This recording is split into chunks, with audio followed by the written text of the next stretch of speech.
Hey there, welcome to another video, guys. Today we're going to be reacting on a video from Kinobody on how to build big shoulders.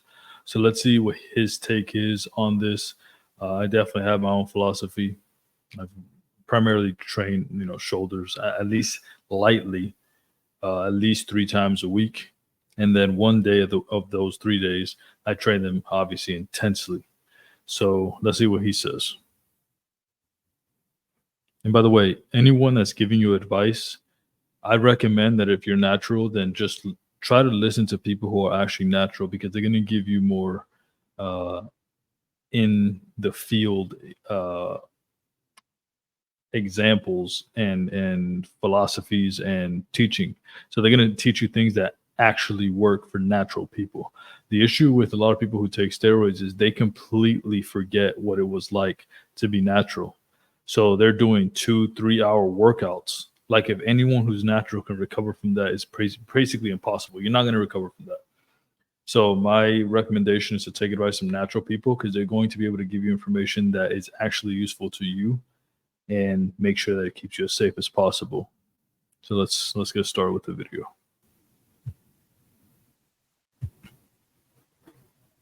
All right, so I polled my audience and I asked them, what's the one thing you're struggling with the most in the gym? And of course, these guys were getting stronger on the incline press, making gains in the gym, but it's the shoulder press that really can be the most stubborn. When they say you can't build big shoulders naturally, 179 pounds. Now, it's a sort of a catch-22, because it's also the shoulder press getting strong in it. It's also, keep in mind, he has good genetics for shoulders as well. Some people do, some people don't. It's just the way it is. But you can definitely optimize your shoulder growth by doing exercises like this shoulder press, for example. I don't recommend you arch your back that much, but let's see. really gonna make your physique pop and separate from the pack. There's a lot of guys that got, pretty big chest, sometimes big arms, but it's very, very few that have those really well-developed shoulders. And again, I'm a big fan of doing, some high volume rest pauses, lateral raises, rear delts. That can really help. But the only way you're gonna build very big shoulders is if you get very, very strong on the shoulder press. So I look back at all my training notes when I made the absolute best gains in the gym on shoulder press, when my shoulders just started to really blow up years and years ago, and I had a system, a very simple 3-step system. With shoulder press, it's hard to really hit PRs 5, 6, 7, 8 weeks in a row, okay? It's one of those exercises that can be stubborn. So my system was very, very simple. I started with standing barbell press. I did 3 weeks of standing barbell press. Now, if you have micro plates and you got 1.25 pound plates, you can add 2.5 pounds total each workout, which is really, really good. Otherwise, you can do basically 5 reps one workout. The next week you go to 6, and then when Yes, that's a great way for shoulders. You have to go in very small increments. It's not like deadlifts or anything like that. You got to go up by maybe 5. So like 2.5 on each side, and then just keep doing that until you get, you're going to technically get stronger. So just keep doing that by 2.5s, depending on what your rep range is. But that's great advice. You can't go up faster than that, really, if you're natural. It's too big of a jump for a vertical press like that. you get 6 reps, you increase it by 5 pounds the next week, and you might go for 4 or 5. Regardless, you're gonna do 3 weeks of the standing barbell press. I like to do it reverse pyramid, 3 sets. A heavy set, for 4 to 5, another set for maybe 6 reps, and the final set, 8 reps, okay? So you do 3 weeks of standing barbell press. Now, if you keep hitting the standing barbell press, it's very common you're gonna either hit a plateau, or sometimes you come into the gym and you're weaker. You got 6 reps, or you got 5 reps, and you come in, you only get 4. So I really find this is when exercise rotation really shines. Do 3 weeks of standing barbell press. Then you're gonna do 3 weeks of the seated dumbbell shoulder press. Now I like to go a little bit higher on the seated dumbbell shoulder press. My first set will be 6 to 8 reps. Second set, 8 to 10. Third set, I'll still do 8 to 10 reps. Reverse pyramid, 3 minutes rest. So the reason he's going higher reps on the shoulder press with the dumbbells, because you have to stabilize. So, in my opinion, just use a machine. It's just so much safer. It's better. As long as it doesn't cause any pain. Maybe take even a neutral grip, which is what I recommend, because it's more natural. You pressing like with your elbows far back, that usually causes some pretty serious shoulder pain. I used to do it, so that's what I'm telling you. I don't feel any shoulder pain anymore. Also make sure that I warm up properly with significant amounts of rotator cuff exercises. Okay? And so the benefit of the seated dumbbell shoulder press is that you don't have to have as much core stabilization. You're sitting down, you've got the back support, and so you're really gonna overload your shoulders. It's gonna be more of an upper body dominant movement. Whereas with the standing barbell press, it's a lot of core, stability. To hold a heavy weight and press it requires your whole body working together.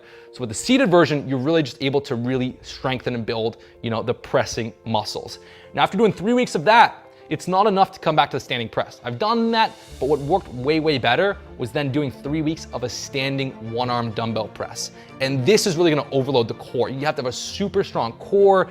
You gotta keep your abs tight, your glutes tight, and do 3 weeks. So I'm going to say here that I disagree with that, only because if you want to get bigger shoulders, you need to take away all the other elements. So you don't need to be working your core if you want bigger shoulders. So there's no reason to do a single arm shoulder press. What you should do is take away all stability, because that's what's limiting you from getting stronger. You can only generate force when you're stable, right? It's like, can you imagine can you jump further standing on one leg and jumping forward, or standing on both legs and jumping forward? Definitely both legs, because you're more stable. You can generate more force when you have stability. When you're unstable, so doing one arm at a time, as an example here, is just kind of pointless. It's a subpar movement for building bigger shoulders. And the only way you're going to build bigger shoulders is by putting more tension on the shoulders. And you can't put more tension on the shoulders if you're putting more tension on your core. So my recommendation is to just use a machine, ideally a unilateral machine that allows for stability. So, for example, a unilateral hammer strength shoulder press machine. So you kind of press like you're pressing back, but the machine is also at an angle. So you're going to have more stability, and you can put more weight on there and put more tension. More weight means more tension. Everyone out here is like so obsessed with this perfect form and keeping everything perfectly aligned. If you're pushing yourself, your form's never going to be 100% perfect. That's just not true. I'm not saying that like your first 2 reps should be a disaster. Your reps should be fairly solid, especially the first couple reps should be pretty much perfect in a sense.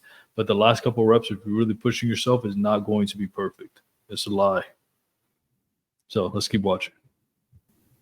Weeks in a row of the standing press, and each week should be a little bit stronger, okay? And that's gonna build an amazing core. And so then after those 3 weeks, you go back to standing barbell press, and like you've built up your shoulder strength, you strengthened your core, you've kind of you help strengthen any weaknesses from the left and the right side, and then you get 3 weeks in a row really strong. Now you might be the same weight you left off with the standing barbell press, but you're gonna start to make progress. So if you just follow this system of doing 3, 3, 3, you will start to systematically build up your standing press. And a good goal, if you can put 15 pounds on your standing barbell press, that's a really strong goal. If you can go up 30 pounds, that's like a sign you've put on like 15 pounds of muscle, okay? So a really good goal, maybe you're around 120 on the standing press of 5. If you can get to 135, that's really good. If you go from 120 to 150, that's insane. Your shoulders will be popping, okay? So even if over the course of 6 months, you gain 15, 20 pounds to your standing press, that actually is very, very good. Most people make no gains on their shoulder press. They're stubborn on it. So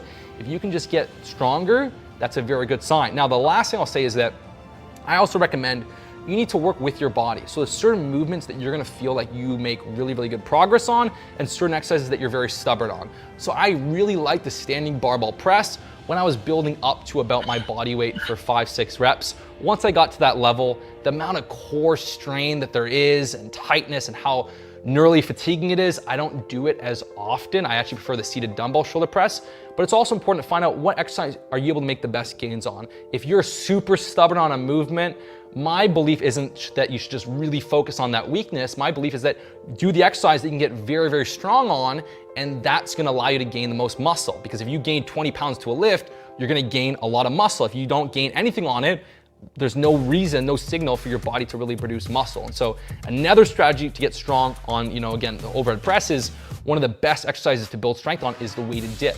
If you can just build 20, 30 pounds to your weighted dips, it does not take long. I've done that in 6 weeks. I don't recommend dips heavy dips like that, because I've heard from enough men that you're gonna start to you're gonna damage your kind of your chest area in this area here. So it's very painful because you're going through a very deep stretch, like at the bottom. And I'm not saying that stretching the muscle is bad, but I don't know, that I would not recommend heavy dips like that. The stretch component is a little too deep for the body as in general. Weeks. If you can build 20 pounds to your weighted dips, you're gonna have also stronger triceps to really get that lockout on. So if you're doing the shoulder press and you're getting stuck here, if you can just get strong on weighted dips and do that on your chest day, you're gonna really help support your ability to press heavier weights. Now, try this out. It works incredibly well. And again, one thing that can really help you to build a great physique, build bigger shoulders, is having higher levels of free testosterone. In fact, the masculine traits of a good physique are bigger upper chest, shoulders, and traps. So when you increase free testosterone, you can support the growth of these areas, and that's why we developed the Mojo. We've seen guys increase their free testosterone 30, 40, 50%. We had an outlier of a guy tripling his free testosterone from 5.6 NGs over DL to the 16, 17 range. Now that's really unheard of, but a 20 to 30% increase in free testosterone can help support building up those shoulders and the upper chest. And the guy, Bridger, that was able to triple his free T, he went up 20, 30 pounds on his shoulder press and he got way more jacked. So make sure if you want to really optimize your gains, the Mojo can support you, especially if your free testosterone levels are around the 10 to 15 NGs over DLs. If you get into high teens, low 20s, that's where you can really shine. And my free Ts are in the 20s, and that's really helped me build awesome shoulders. One more thing I want to address, of course, is that most people just think the muscle that packs on your upper body, that all the size goes to your chest and back, that these are the areas that have the most. That is very true. It's pretty clear and well documented. There's something called the Adonis Index, which basically means that your shoulders are 1.68 times your waist size. So the bigger you can make your shoulders, the more attractive you're going to be in general, because those are going to be signs of higher testosterone. And yes, you know, while you're working your shoulders, your traps are going to get a little bigger, your upper chest is going to get a little bit bigger. But at the end of the day, the shoulders themselves are what create that V taper, as well as your back as well. But the shoulders definitely do it. So when you wear clothing, you're going to look like a basically upside down triangle from the waist to the shoulders. And then obviously you got to train your legs. You can't have like chicken legs with huge shoulders like that. Room for growth. And based on the research, based on really measuring muscle tissue in 3D scans, what they found is the shoulders have the most potential for muscle size. Secondly is the tricep. So if you're doing a lot of those shoulder presses, focusing on getting strong on them, and you're doing some weighted dips, you're gonna build an awesome physique. And I really find that this strategy of doing the standing press, the seated dumbbell shoulder press, and the standing, gonna build an awesome physique. And I really find. So look at his back here. This is not what I recommend the position for a shoulder press is. This is almost he is technically pressing in a vertical fashion, but that's tough on some people's back. So I do not recommend that. I recommend that your back is touching that pad. So if you need to, make it a more declined position, like make the pad go down. That way you can keep your back fairly flat. It's not to say that it has to be perfect there, but this is excessive in my opinion. This strategy of doing the standing press, the seated dumbbell shoulder press, and the standing one arm, which is an old school lift that a lot of the old school bodybuilders used to do, does an amazing job at building incredible shoulders and a very strong core. If you combine on your other upper body day doing the weighted dips, you're gonna bust through plateaus like clockwork.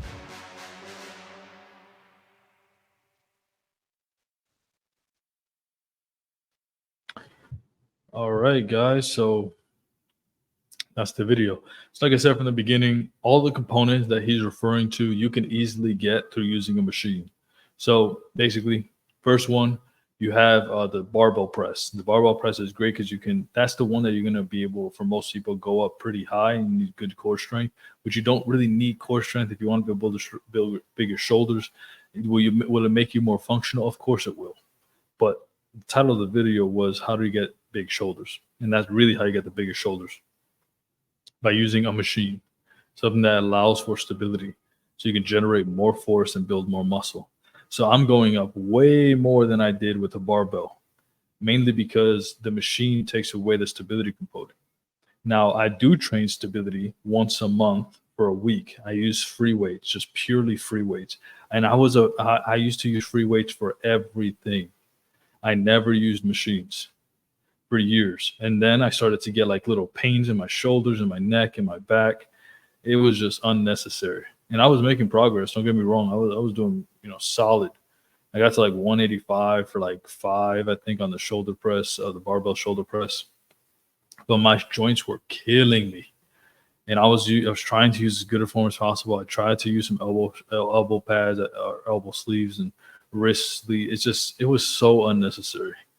The key is pushing weight, adding tension. And I know that sounds like, oh, no, that's not what you want. You want to build muscle. Like, that's obviously how you build muscle, guys. It's not just doing these 30-second negatives, like these crazy amounts of negatives. That works, but I find that it doesn't make that big of a difference. So the ideal way to build muscle is to track the amount of strength you're gaining each month from the exercise. So if you go up by 1 rep every workout, let's say once a week, you are technically, by definition, getting stronger and building muscle. If you're not, then the chances are you are not building muscle. Your body needs to adapt to new stimulus. And if there is no new stimulus, meaning you do the exact same repetition in the same fashion for weeks at an end, you're not building muscle. Okay, so I recommend you guys definitely, obviously you need to also be in a calorie surplus to build muscle. You can't like build a house with no wood the same way you can't build muscle without sufficient calories and as well as protein.